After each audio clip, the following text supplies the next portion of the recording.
Hello, everyone.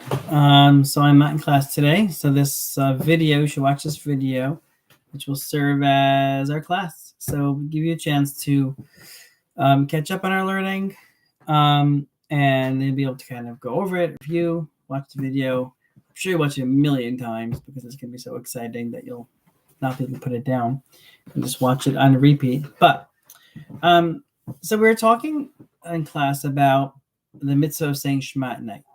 And we said that there are three opinions, right? Three opinions as to when you can no longer say Shema at night. So we said that the first opinion is Rabbi Eliezer. Rabbi Eliezer says that you have to say Shema within the first 4 hours of the night because that is the Zman Shchiva. That is the time that people are lying down, right? Because we said that the source for the mitzvah of saying Shema at night is from the word b'shachbacha in Shema, in the first paragraph of Shema, b'shachbacha of kumecha. Since in the first paragraph, since it says b'shachbacha, when you're lying down, so Rabbi Eliezer interprets it as meaning when you lie down, right? When you are lying down. Okay. The second opinion was that of the Chachamim, which we'll get to in a second, that says that you have up to Chatzot, 6 hours. And then we said the third opinion was Rabbi Gamliel, who says you have 12 hours, you have all night. Right? We explained that Rabbi Gamliel is saying that you have to say Shema but when you are sleeping, right? That he understands b'shapacha as not meaning when you lie down to go to sleep, but when you are lying down, when you are sleeping. So that's the machloket. The discussion was, what does b'shapacha mean? What does it mean you have to say Shema when you're lying down? Does it mean like Rabbi Eliezer says, when you're actually lying down to go to bed? What does it mean when you're lying down, meaning when you're sleeping? Then we said that the Chachamim say Chatzot. The Chachamim say that you have to say Shema within the first 6 hours of the night. And we explained that the Chachamim's perspective is not is that really midoraita, really according to the Torah, you could say Shema all night, all the way up until sunrise. However, we're concerned. Concerned about what? That if we give people all night, what are people going to do? They'll get tired, they'll fall asleep, and then in the end, they won't say Shema. So therefore, they set a limit. And they say you have to say Shema within the first 6 hours of the night in order to make sure that you don't forget, you don't fall asleep, and you don't end up not doing the mitzvah at all, which is what we don't want. So they create a mitzvah d'Rabbanan. Now, we said a mitzvah d'Rabbanan, a rabbinic mitzvah is not a mitzvah that anyone can create. It has to be from the times, really, from Moshe Rabbeinu up until the Gemara. But after the Gemara, you couldn't really create a mitzvah d'Rabbanan anymore. We didn't really have the structure for it. People didn't have that kind of authority. People would give halachic opinions, right? So rabbis would still tell you what they thought halacha was, but they couldn't kind of create a new halacha of sorts and call it a mitzvah d'Rabbanan.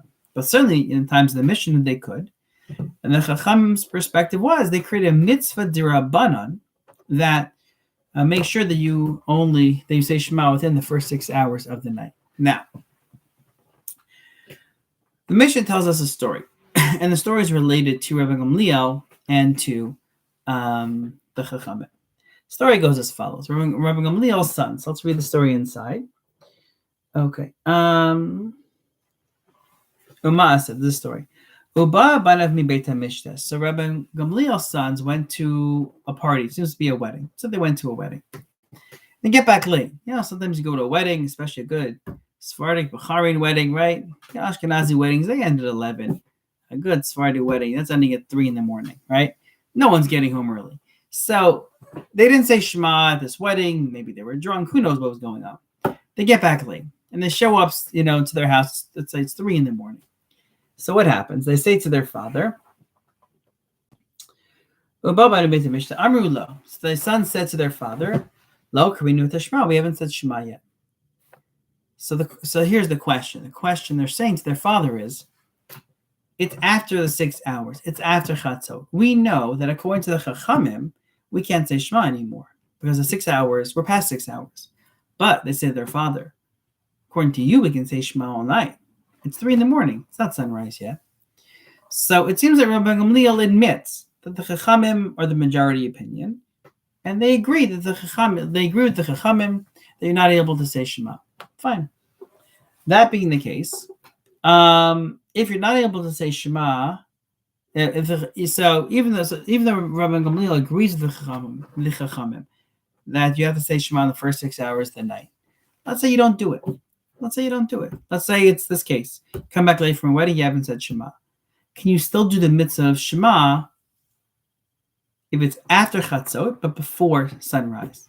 Meaning, when the Chachamim say there's a mitzvah d'Rabbanan to say Shema before Chatzot in the first 6 hours, does that mean you can't say Shema afterwards? Or does that mean you can, but it's not as good, right? It's b'diavad, not as good. So that's what Rabban Gamliel's sons are asking their father. They're saying, look, we know that we should have done Shema earlier. We should have. The Chachamim said we should say Shema within the first 6 hours, but we didn't. But according to the Torah, you can say Shema till sunrise. So should we still do that? Can we still do that? So Rabban Gamliel says back to them, Amar lahem, im lo ala amud hashachar, if the sun has not risen yet, if it's not sunrise yet, chayevun otam likrot, you're obligated to say Shema. According to the Torah, you can say Shema all night. It's okay you missed out on the mitzvah d'Rabbanan. You can still do the mitzvah d'oraita. You can still do the mitzvah from the Torah.